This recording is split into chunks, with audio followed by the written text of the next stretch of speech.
ना सदासिन्नो सदासित्तदानीं नासिद्रजो नो व्योमा परो यत् किमावरीवः कुह कस्य शर्मन्नम्भः किमासीत् गहनं गभीरं। सृष्टि से पहले सत नहीं था, असत भी नहीं, अंतरिक्ष भी नहीं, आकाश भी नहीं था।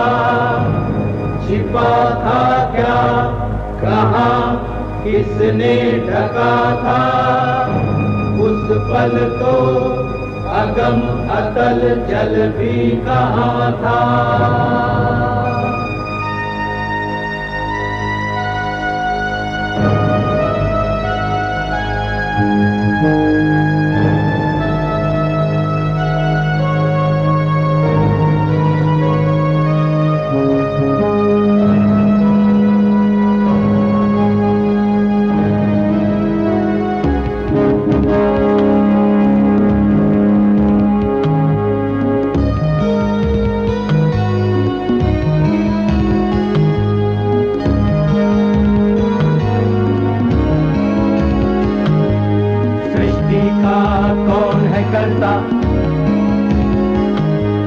करता है वाह करता,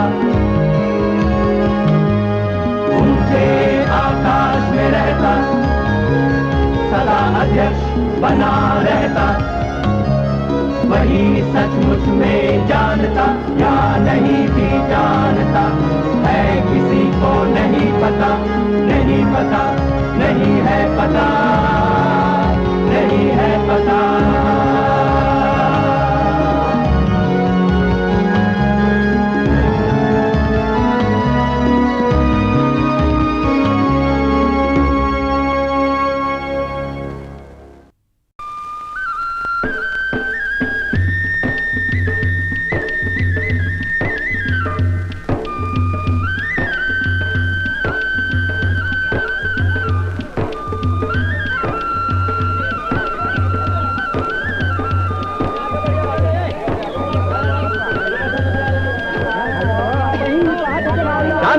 शांत हो जाइए, बैठ जाइए, उधर भी बैठ जाइए।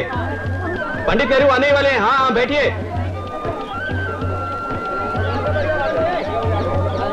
पंडित नेहरू आगे, पंडित नेहरू आगे, बोले पंडित नेहरू। चलो चलो।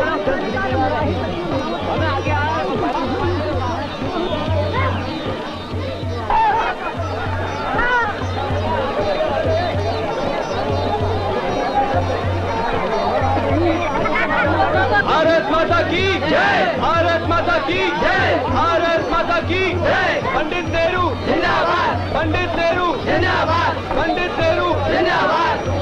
भारत माता की जय, भारत माता की जय, भारत माता की जय, भारत माता की जय, भारत माता की जय, भारत माता की जय, भारत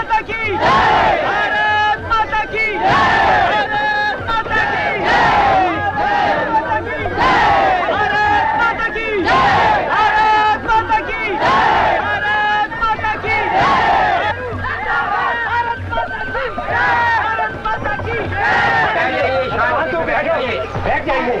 बैठ जाइए आप। बहनों, भाइयों और साथियों, आप लोग जो ये भारत माता की जय के नारे लगा रहे हैं, ये अच्छी बात है। पर आप ये भी जानते हैं कि इन नारों का मतलब क्या है? कौन है भारत माता? किसकी जीत चाहते हैं आप सब? बताइए, मैं भी जानना चाहता हूं। अच्छा तुम बताओ, कौन है भारत माता? बोलो बोलो। अच्छा तुम बताओ, कौन है भारत माता? आप लोगों को कम से कम इतना तो जानना ही चाहिए, किसकी जय? क्या है भारत माता? कभी देखा है आपने? पंडित जी, भारत माता मतलब ये धरती हमारी माता है। सिर्फ ये धरती या इस गांव की धरती या इस सूबे, इस इलाके की धरती? या सारा हिंदुस्तान? सारे हिंदुस्तान की धरती। सिर्फ धरती और कुछ नहीं? हिंदुस्तान की ये इतनी नदियां, पहाड़, ये सब नहीं? सभी हैं पंडित जी। ये नदियां, ये पहाड़, जंगल और हमारे ये खेत जो हमें अनाज देते हैं। इसके अलावा? इसके अलावा क्या? इसके अलावा भी कुछ ऐसा है जो इन सबसे अहम है। वो क्या? आप बताइए पंडित जी। भारत माता तो ये सब है ही। नदियां, पहाड़, खेत, पेड़, घने जंगल, समंदर, आसमान। पर मेरे या तुम्हारे बिना ये सब बेमतलब है। सबसे अहम है भारत की सरजमीन पर फैली आवाम, भारत के लोग। दरअसल अपने करोड़ों बेटे बेटियों से ही भारत मां की पहचान है। इसलिए उसकी जीत होगी आप सभी की जीत से। यानी कि देखा जाए तो आप सभी अपने आप में भारत माता हैं। भारत माता की जय! भारत माता की जय! भारत माता की जय! भारत माता की जय! भारत माता की जय! भारत माता की जय! 1930 के आसपास जब भी जेल से बाहर रहा, खासतौर से सन 36-37 के चुनावी दौरों के वक्त, मैं भारत के तमाम सूबों के गांव और शहर घुमा। ये यात्रा खुद मेरे लिए एक खोज थी। ऐसा लगता था हिंदुस्तान के लोग, हिंदुस्तान की धरती अपने पूरे फैलाव के साथ मेरे सामने है। हिंदुस्तान के बदलते रंग रूप मुझ पर छाने से लगे। इसका विस्तार या अलग अलग रंग तो पकड़ में आ जाते, पर इन सबसे अछूती इसकी आत्मा को समझना मुश्किल था। हालांकि अपने अतराफ उसे महसूस जरूर कर रहा था। जितना ही भारत को देखा, उतना ही ये एहसास बढ़ा कि मेरे या किसी के लिए भी उस कल्पना को बूझना जो ये भूमि अपने में छिपाए है, बहुत कठिन है।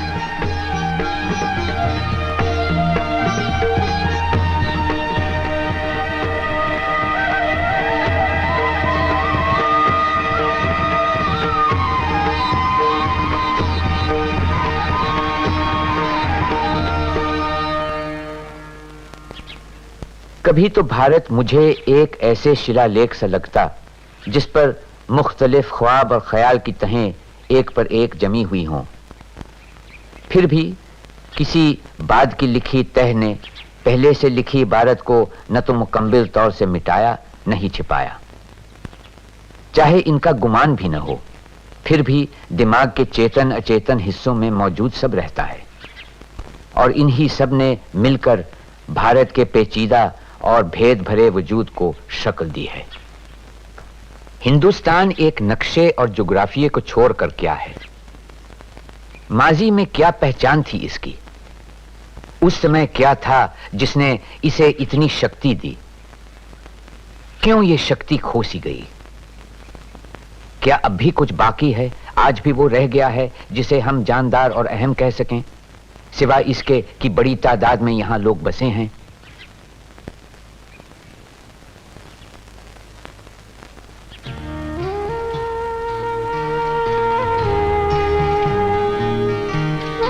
तारीख में उन पुरानी और स्थिर तहजीबों के जवाल या अचानक खात्मे की कई मिसालें हैं, जिनकी जगह फिर नई और जानदार तहजीबों ने ली। क्या वो एक मार्मिक शक्ति है, एक अंदरूनी कुव्वत जो किसी तहजीब या कौम को जिंदा रखती है, जिसके बिना हर कोशिश बेकार सी लगती है, जैसे एक बूढ़ा जवान होने का स्वांग भर रहा हो? सिंधु घाटी सभ्यता भी अपने आप में एक भारतीय सभ्यता थी जो मौजूदा हिंदुस्तानी तहजीब का आधार बनी।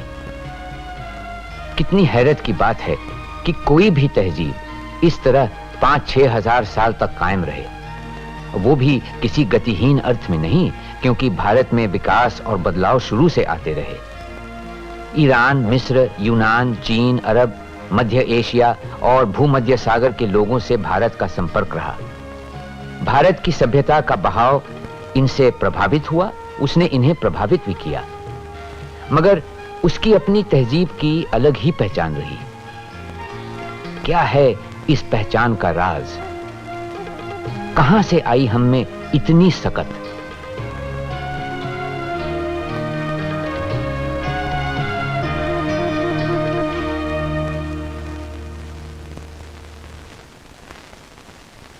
ना सदासिन्नो सदासित्तदानीं नासिद्रजो नो व्योमा परो यत् किमावरीवः कुह कस्य शर्मन्नम्बः किमासीत् गहनं गभीरं न मृत्युरासीदमृतं न तर्हि न रात्र्या अनासीत् प्रकेता।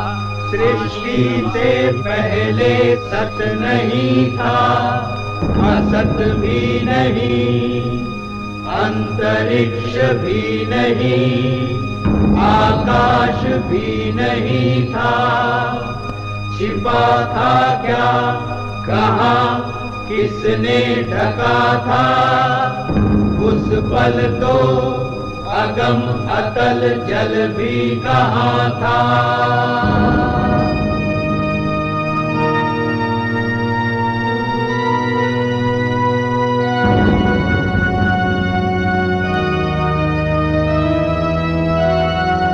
नहीं थी मृत्यु, थी अमरता भी नहीं, नहीं था दिन रात भी नहीं, हवा भी नहीं, सांस थी स्वयमेव फिर भी नहीं था कोई कुछ भी, परम तत्व से अलग या परे भी।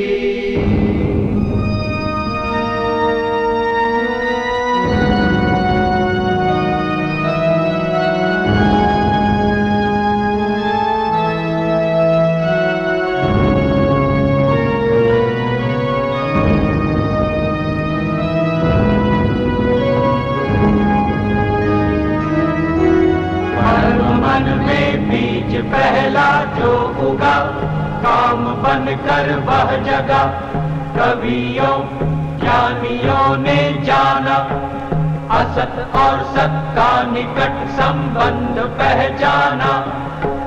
पहले संबंध के किरण धागे तिरछे, परम तत्व उस पल ऊपर या नीचे, वह था बटा हुआ पुरुष और स्त्री बना हुआ, ऊपर दाता वही भोक्ता, नीचे वसुधा सदा हो गया। सृष्टि ये बनी कैसे, किससे आई है, कहां से? कोई क्या जानता है, बता सकता है? देवताओं को नहीं ज्ञात, वे आए सृजन के बाद। सृष्टि को रचा है जिसने, उसको जाना किसने?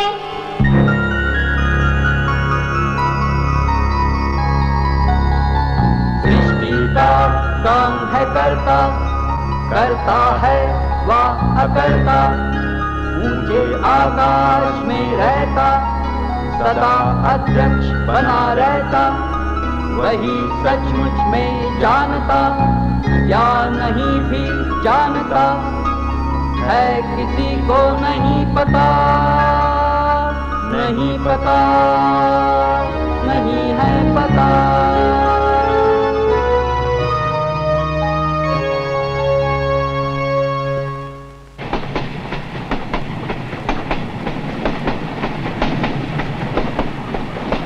मैं हिमालय में बहुत घूमा, जो हमारे पुराण और दंत कथाओं से जुड़ा हुआ है, जिसने हमारे साहित्य, हमारे विचार पर इतना गहरा असर डाला है।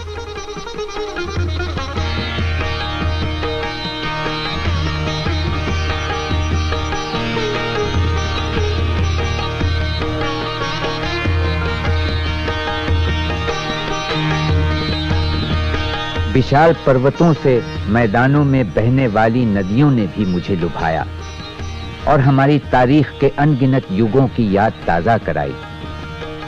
सिंधु, जिससे हमारे देश का नाम हिंदुस्तान पड़ा और जिसे पार कर हजारों बरसों से जातियां, फिरके, काफिले और फौजें यहां आती रही। ब्रह्मपुत्र, जो तारीख की मूल धारा से कटा हुआ रहकर भी किस्से कहानियों में हमेशा जिंदा रहा है, ये उत्तर पूरब के पहाड़ों में गहरी दरारें बनाता हुआ, दंदनाता हुआ भारत में दाखिल होता है और फिर शांति से पहाड़ियों, जंगल भरे मैदानों में बहता है।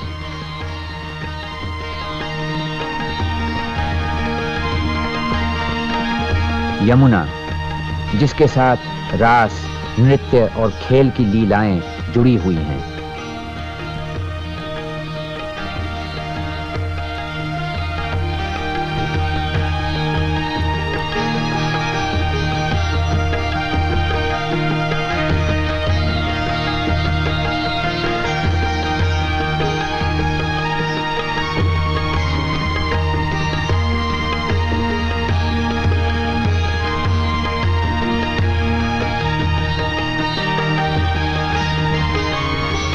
और गंगा, भारत की अपनी नदी, जिसने अपनी खूबसूरत धारा में हिंदुस्तान का दिल मोह लिया है, जो आदिकाल से न जाने कितने करोड़ों लोगों को अपने तट की ओर खींचती रही है।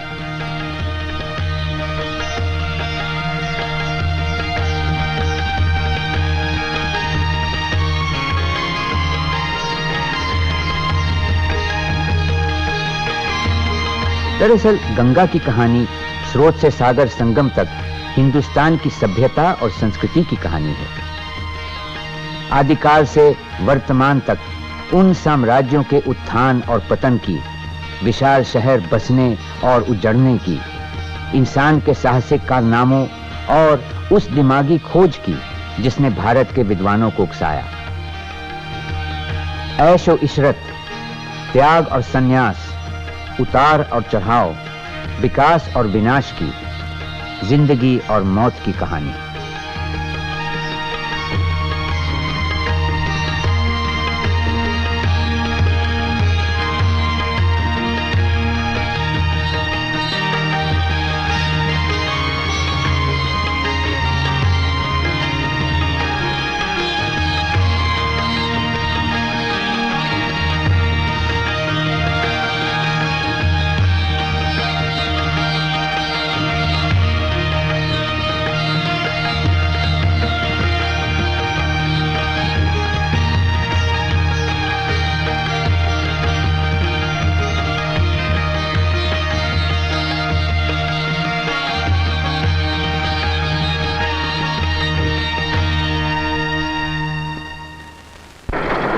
इन तमाम यात्राओं ने पढ़ी हुई तारीख को उजागर करके बीते हुए कल को समझने में मेरी मदद की।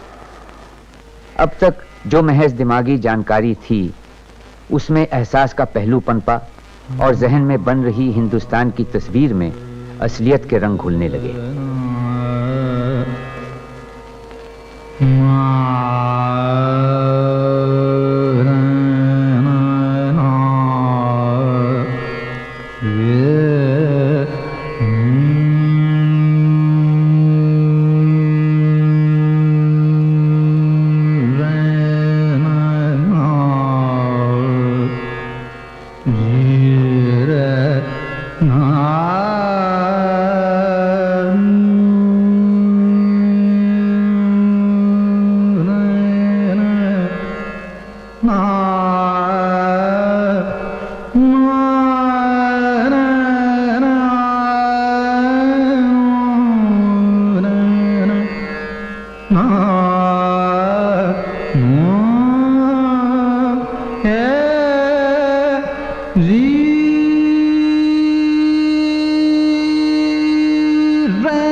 निरंजन निराकार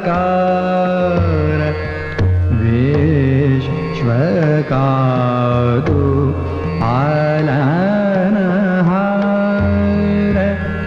विश्व का तू पालनहार बजता तो है बारंबार बजता तो है बारंबार शरण शरण करत हूँ नमो नित सकल संसार शरण शरण करत हूँ नमो नित सकल संसार निरंजन निराकार निरंजन निराकार निराकार निरंजन निराकार तुम ही नाद दया धाम तुम ही नाद दया धाम दया धाम दया धाम तुम ही नाद दया धाम जनकी से बुरा न काम औंदा काला आवादा काम औंदा काला आवादा काम कादो बंधन दुख बंधन मनोरंजन जग आधार कादो बंधन दुख बंधन मनोरंजन जग आधार निरंजन निराकार निरंजन निराकार निराकार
अपने पुरखों की धरती पर जीते जागते इंसान दिखने लगे जो रोते हंसते प्यार करते तकलीफ झेलते थे, और उनमें ऐसे भी थे जो ज्ञानी और समझदार थे, जिनके दिमागों ने वो ढांचा तैयार किया जिसने भारत की तहजीब को ठोस आधार दिया जो हजारों बरस कायम रहा।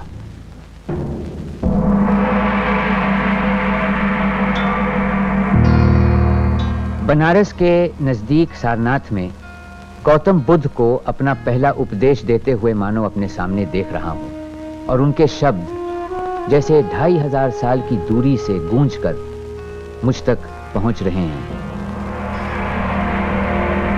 भिक्खुओ, जन्म दुख है, मरण दुख है, जरा दुख है, रोग दुख है।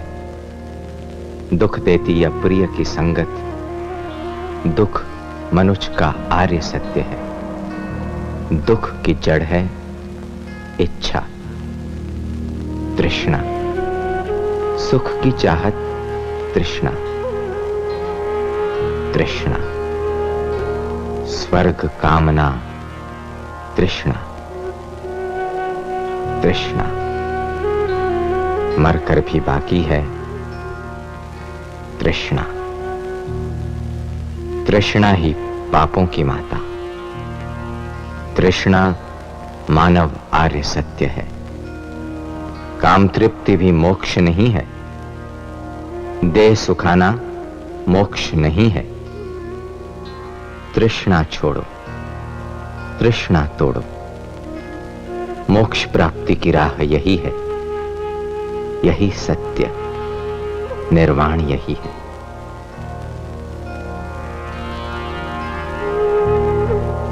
अशोक स्तंभ पर खुदे शिलालेख जो अपनी शानदार जबान में मुझे एक ऐसे इंसान का हाल बताते हैं जो सम्राट होते हुए भी किसी भी दूसरे शासक या राजा से महान था। ये आदेश हमेशा तिष्या नक्षत्र में पढ़ना और सुनना चाहिए। साल में 3 बार। कोई चाहे तो दूसरे मौकों पर भी इसे सुन सकता है। ये आदेश है देवन प्रिय राजा प्रियदर्शी का। नगरवासी कई अवसरों पर जैसे हारी बीमारी, बच्चों का जन्म या विवाह यात्रा आदि आरंभ पर कई शुभ समारोहों का आयोजन करते हैं। ऐसे अवसरों पर महिलाएं खास तौर से आयोजन करती हैं जो सारे निरर्थक और तुच्छ हैं। दूसरी ओर धम्मा से जुड़े सभी अनुष्ठान अच्छा परिणाम देते हैं। उसके अंतर्गत आते हैं नौकर या दास के प्रति शिष्ट व्यवहार, बड़ों के प्रति श्रद्धा, दूसरे जीवों से व्यवहार करते समय स्वयं पर नियंत्रण, श्रमणों और ब्राह्मणों के प्रति उदारता। ये और इसी प्रकार के दूसरे गुण ही धम्मा के अनुष्ठान हैं। धम्मा के बारे में राज आज्ञा देवन प्रिय राजा प्रियदर्शी के कहने पर खुदवाई गई है। राजा प्रियदर्शी का आदेश है हर अवसर पर नगरवासी को, व्यक्ति को दूसरे संप्रदायों का आदर करना चाहिए। ऐसा करके वो अपने संप्रदाय का प्रभाव बढ़ाएगा। यदि कोई व्यक्ति इसके विपरीत करेगा तो वो दूसरे संप्रदायों को नुकसान पहुंचाएगा और अपने संप्रदाय का असर भी कम करेगा। इसीलिए सामंजस्य की प्रशंसा की जाती है ताकि लोग एक दूसरे के सिद्धांतों को बेहतर समझ पाएं। फतेहपुर सीकरी में अकबर बिना ताज और तख्त की परवाह किए धर्म विद्वानों से बहस मुबाहिसे में जुटा है। नई मालूमात की जुस्तजू में बेसबर मसले ए हयात के बंधन से निजात पाने की राह खोज रहा है।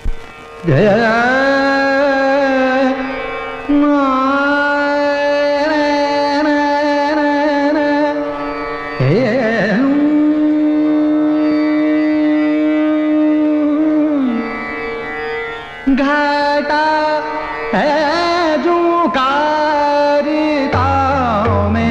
हमें एहसास है कि मुख्तलिफ मजहबों के रूहानी रास्ते जुदा हैं, रस्म रिवाज अलग हैं।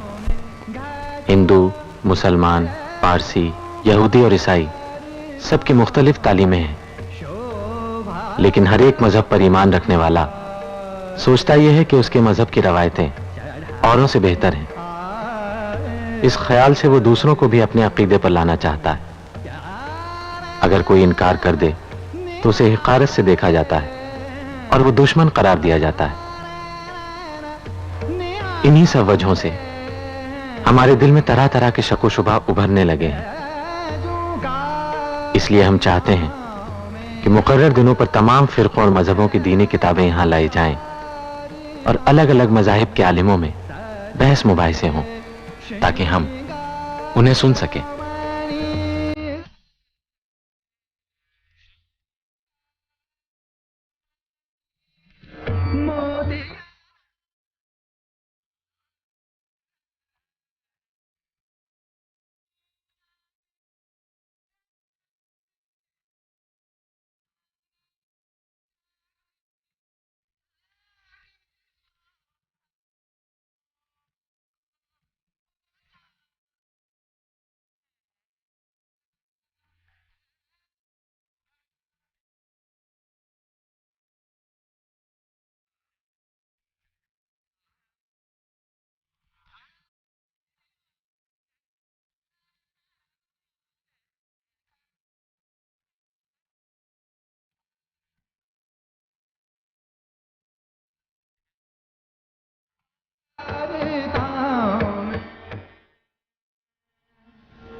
हिंदुस्तान एक बहुरंगी देश है, ये तो सब जानते हैं। एक जाहिर सी बात है जो हर एक देख सकता है।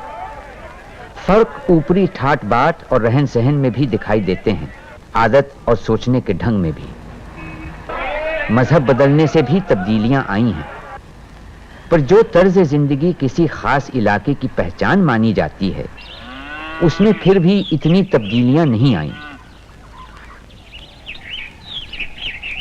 सभ्यता की शुरुआत से हिंदुस्तान के मन में एकता का एहसास जरूर रहा है, लेकिन ये एकता ऊपर से लादी गई कोई चीज नहीं, जहां सब एक तरह सोचें, एक सा रहन सहन अपनाएं।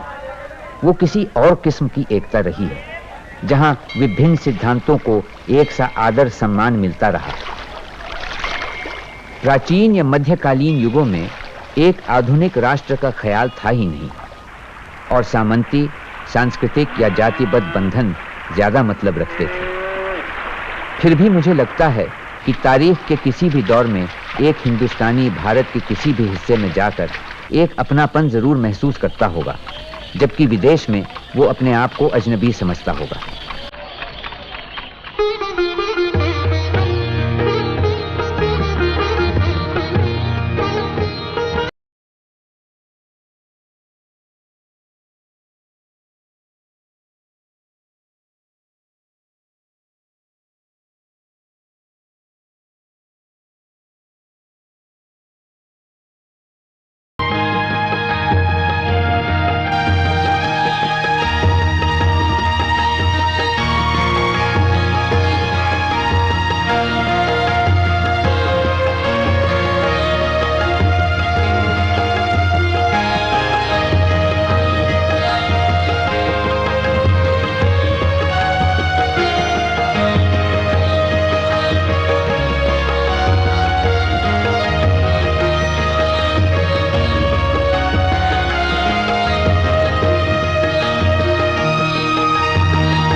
इस तरह हिंदुस्तान के लंबे इतिहास के मंजर मेरे सामने से गुजरने लगे, हार जीत, उतार चढ़ाव लिए हुए। कितनी अनोखी है ये परंपरा जो तारीख के 5000 साल से गुजर कर चली आ रही है। हमलों और उथल पुथल के बावजूद ये परंपरा कायम रही और उसने अवाम में फैलकर उन्हें प्रभावित किया। और फिर इतिहास का कारवां दुख भरे वर्तमान पर आकर रुक गया।